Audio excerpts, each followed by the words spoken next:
जल्दी होगा जाता माई के दर्शन तुकारे काहे के लगलू है साजे सवारे रील बनी मंदिर के गेट पर दीजा। अच्छा वीडियो बना के डालब नेट पर दीजा। बुलेट पर दीजा बुलेट पर दीजा बोला ले चले घुमा दे बुलेट पर दीजा बुलेट पर दीजा बुलेट पर दीजा ले चले घुमा दे बुलेट पर दीजा।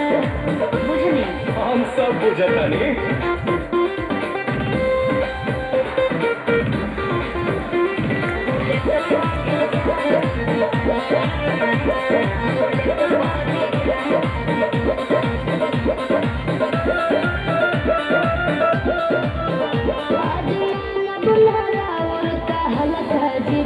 सूट पहन के तैयार बनी लगता जीजा।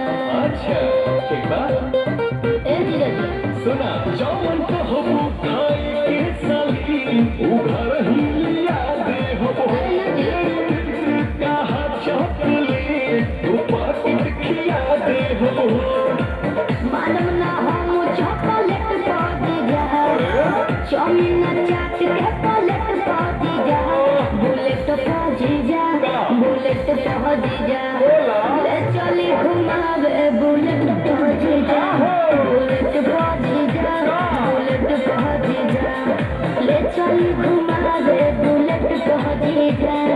अरे भागत है बन कहाँ भागता नहीं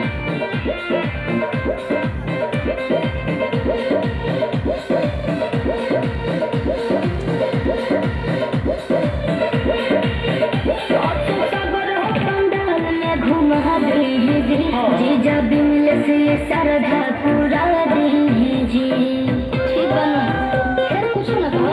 अच्छा सुना चल माई के दर्शन करी तो वीडियो बनावे जाई माना बतिया बिना मांगेंगे क्या मोबाइल भूलवावे जाई आई है नेता गेट पहुंची जा चली पंडाल वाला सेट पहुंची जा बुलेट पहुंची जा बुलेट पहुंची जा बोला ले चली घुमा दे बुलेट पहुंची जा बुलेट पहुंची जा बुलेट पहुंची जा ले चली घुमा दे बुलेट पहुंची जा।